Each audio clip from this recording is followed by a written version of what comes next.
We are live. Hello and welcome to yet another episode of PropTechBuzz, where we talk to PropTech industry leaders, CEOs, and founders from all over the world and learn from them insights on what it takes to build successful PropTech organizations. So, with us today, we have Cameron Paine. Cameron Paine is the VP Industry Relations and Head of Brokerage at Housecanary. He has been recognized by Inman News as one of the top 100 most influential people in real estate. He has served on the board of directors of the councils of MLSs and is the founder of the Broker Public Portal, now operating as a joint venture with HomeSnap, residential real estate's most successful broker MLS collaboration.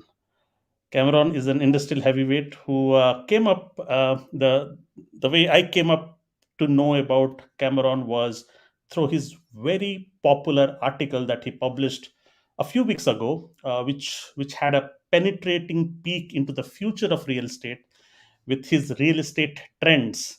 He identified 10 trends, and we thought that would be a good topic for us to discuss. We don't have to go through all the trends. I will pass the link of the article for all the audience who have not yet got their hands into it. It's a nice article, and his influence and his hold on the industry comes through to the article. So for this conversation today, I'll pick four of those trends which piqued my interest, and we'll go a little deeper and ask Cameron about it. But before that, let's welcome Cameron. Cameron, welcome to PropTech Buzz. How are you doing today? Thank you very much. I'm doing great, Robbie. Thanks for the introduction. And also, thank you very much for the invitation to speak with you and spend a little time today. Very, very excited about this. Cameron, before we get into the meteor stuff, why don't you tell a little bit about yourself? So I introduce yourself. You are in Housecanary, but I also reckon you were not always into prop tech. What was the industry before? What is your career trajectory in briefly, maybe? That is true. My career trajectory has been across three different careers now. So I'm on my third. My first career was sales and marketing in New York when I was fresh out of college and didn't know very much about anything. I sold college textbooks with a company, St. Martin's Press, out of New York City. It's a great job, loved it, learned a lot. And I had always been a musician on the side, and I got an opportunity to be a musician full time with a company out of San Francisco. And so I did that, toured the world with them for a couple of years. And then, I was on the road a lot. So, and I was newly married. So I decided to try something else and picked up a director of marketing job in the real estate industry. And then that just kind of led by leaps and bounds to where I am now. Nice. And did any of your past experiences contribute towards the success of your current in your current industry? So you wouldn't think normally that, music would have any relation to real estate, but it definitely does. When I look at the real estate industry, I see all these fragmented pieces, both from a data level. You have, 540 MLSs in the United States. And while the idea of the MLS is unique to the US and Canada, and it's incredibly powerful, it's what drives our real estate industry here. The fact that they do have these fragmented data sets is expensive. So to tie that into music, it's a harmony. You can either play the same tune and be in sync with one another, be in harmony with one another, or you can just keep singing your own tune and not be in harmony with everyone else. And that's kind of currently where the industry is right now. That's a simplistic overview, but definitely, my past informs how I look at things in real estate today. I didn't intend to ask this. I've never asked anybody about MLS. In Europe, we do not have a concept of MLS. Could you briefly, since this series, this podcast on PropTech is still fairly new, could you briefly explain what MLS is for people who are outside of US and Canada? Sure. The multiple listing service, or MLS, is a collaboration of competitors. So every broker of a different company in the United States is a competitor with every other broker. Right. The problem for the consumer is when they go to buy a property without the MLS, when they go to a broker, they're only seeing what is for sale with that particular broker, not what's actually on the market um, in that geo area. So the MLS solved that problem by allowing competitors to cooperate together by having a central database of all those listings. And so, when a broker joins the MLS, they make a promise. They say, when I join the MLS, when I become a participant, I agree to put all my listings into the multiple listing service so that everyone else can see them, number one. And two is you offer automatically with every property an offer of compensation, which is to say, if anyone brings me a buyer on this property, I will give them X percent of whatever number they're using to set. Nice. So it's the cooperation and offer of compensation, which really, and the promise of that. So it's not like you can renege after the fact and be like, "Nah, I don't feel like paying you." Got it. That's the condition of being a part of the MLS. Got it. And I'm wondering why MLSs hasn't caught up in Europe yet, but that's a topic for some other time. I have some important questions to ask you. Sure. Could you tell us a bit about Housecanary? What is it into? How does it position itself amongst all the other prop tech companies?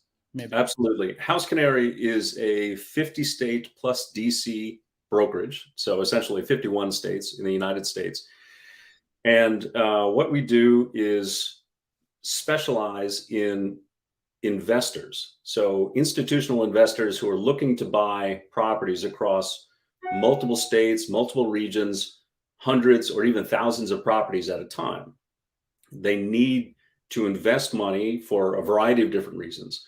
And so they need to understand whether or not the properties they're looking at are a good price, bad price, et cetera. So the valuation piece is very, very critical to them. So what Housecanary has built is a 50-state brokerage that can serve investor clients and help them search across all those MLSs I talked about, value the property using our proprietary automated valuation module, and then identify the property, the specific property they're going to buy.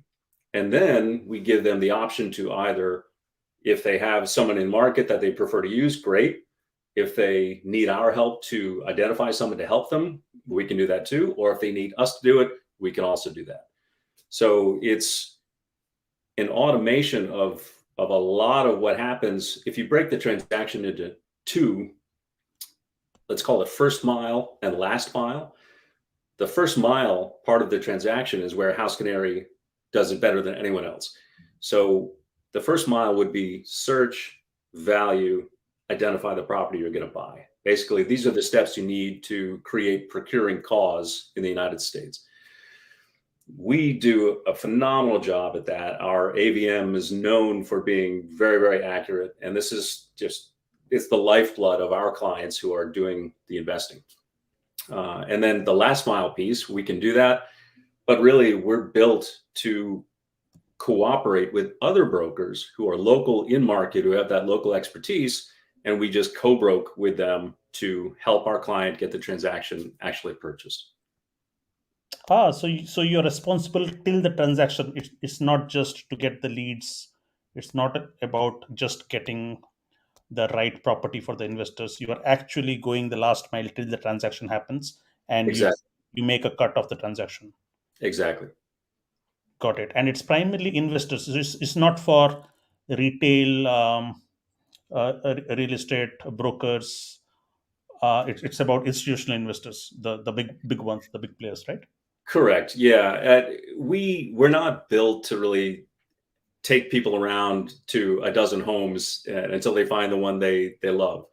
Investors have very different needs than a retail level buyer does. and they don't care about loving the home or or all the things that a typical person, or like I would when I'm looking to buy a home. Investors don't really care about that. They need to know whether or not that particular property is going to make them money. That's what it's about. And it's either going to make them money as a resale or make them money as a buy to rent, or some scenario, or some scenario of a similar idea to either one of those. Got it. Nice. And Housecanary also has a reputation of being one of the best AVM providers. What does it take? Because AVMs are again dime a dozen, right? Every player in the market has an AVM, and they market it differently. What do you think is the differentiator of a good AVM, or the best AVM in the market than the rest? What are the traits of a good AVM provider? That's a great question. So an AVM can be really, really powerful, both for good and for bad. And Housecanary, to its credit, has from the very beginning identified that if an AVM is built on faulty assumptions, then it can arrive at faulty conclusions. What I mean by that is if bias is a part of the calculation in the AVM, then that will show up in whatever it renders. So the AVM that Housecanary has been specifically engineered to engineer out bias, to ensure that we do not include bias anywhere in the calculations. And then we've married that incredible, honest, mathematics with a very powerful artificial intelligence program. So we have one client, for instance, who they buy across 30 different markets nationally, and they have very specific ideas of what exactly they're looking for. And one of the things they require is that the house they're going to buy must have white cabinets in the kitchen. Hmm. They've just learned that in order to have a rental house, for their purposes, white cabinets in the kitchen wear better than anything else. So they Right. won't buy a house without white cabinets. Mhm. So the problem we're solving is we automate the ability to identify properties with white cabinets. So Got it. we use artificial intelligence to do that. So we're solving the problem at a really big scale. We're taking all the rough edges of having this client have to work across 30 markets, 30 different data sets, 30 different relationships with local brokers. They can do that all with us, with one relationship, a single data set, and a single AVM that helps them understand the value of what they're buying. So for an AVM to be accurate, it has to have exhaustive broad data sets, and also the coverage, right? So coverage of the market. So is this something that also is key for Housecanary to have as much property information into your database? Is that how it is? Like, do you scour the space to have as much to gather as much data as possible? So we are participants in 162 MLSs nationally. Mhm. And from the participation in those MLSs, we are able to access listing data that accounts for 92.6% of all listings available for sale, single family home in the United States. If Wow. you just focus on the top 150 MSAs, or metropolitan statistical areas, we're actually up at 97.3% coverage of those.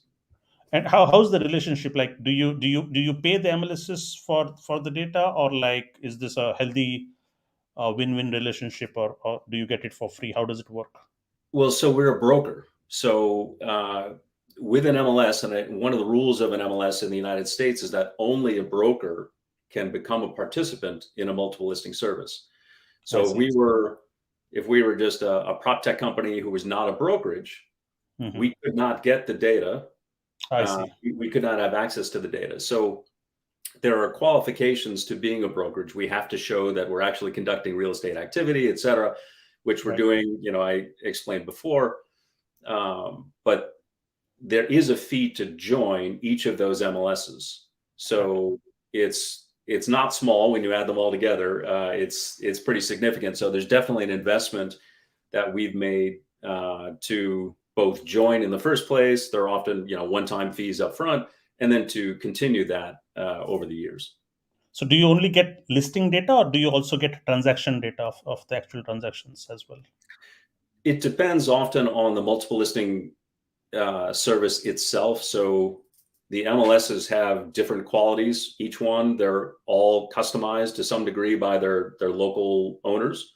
Got it. But typically, yes, we would be able to get transactional data, listing data, et cetera, in all the way down to very in-depth information that isn't often used by many clients, but can be of real service to our clients who are investors and have those very specific needs I talked about. Got it. Yeah, I'm just tempted to ask so many questions, but I'm also being wary of the time. The meat of the conversation today was supposed to be the trends. So let's jump right into it, or maybe after a couple of months, I'll get you back again, because you have this ocean of knowledge. Oh, I'd love From to. Yeah. So you listed 10 trends, and I would like to jump on the four that caught my fancy.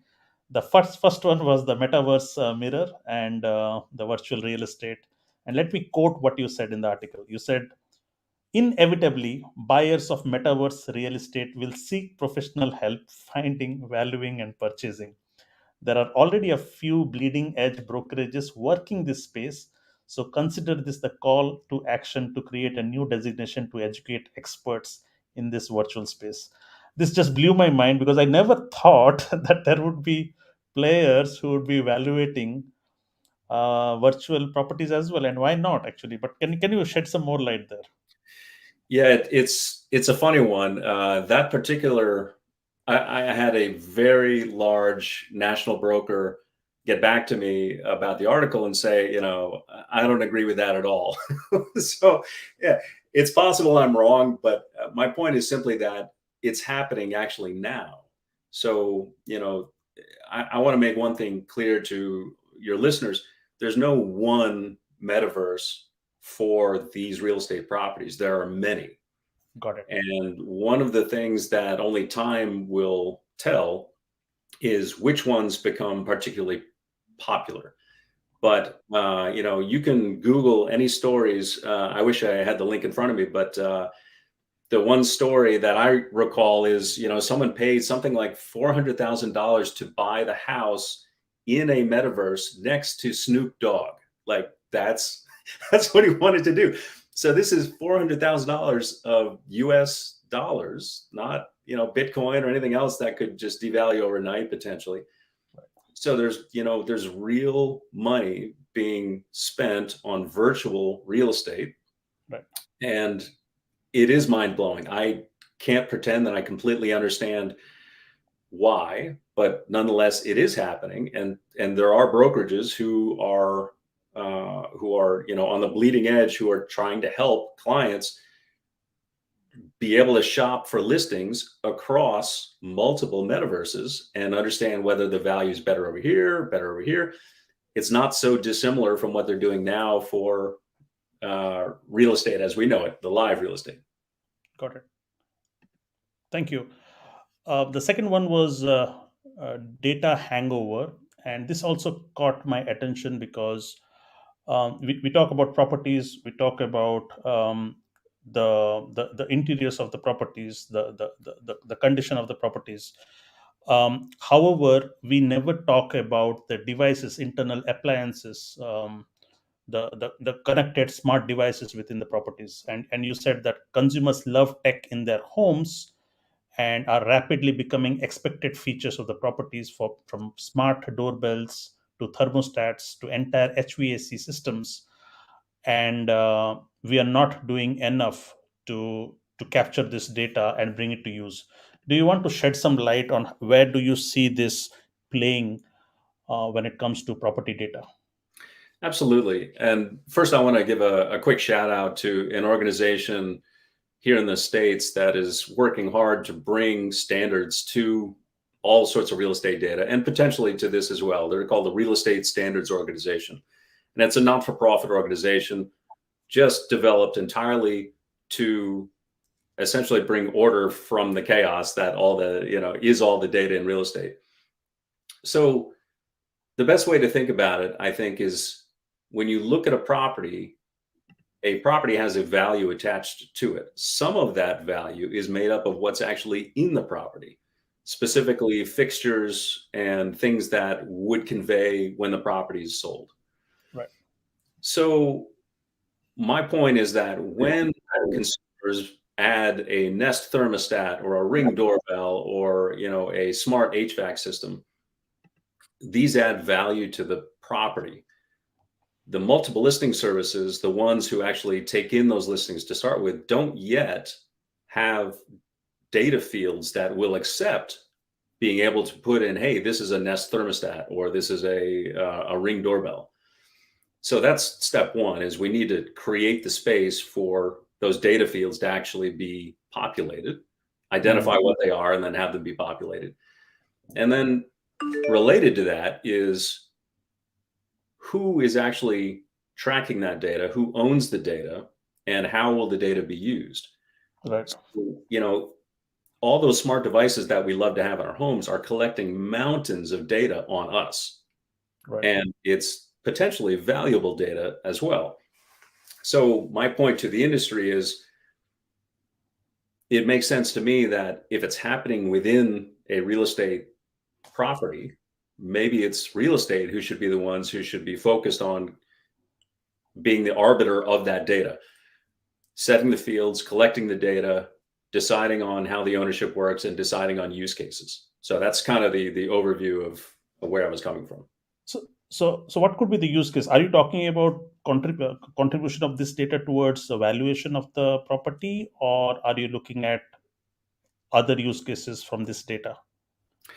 I think both. So, the knowing what devices exist in the property would certainly help to establish value.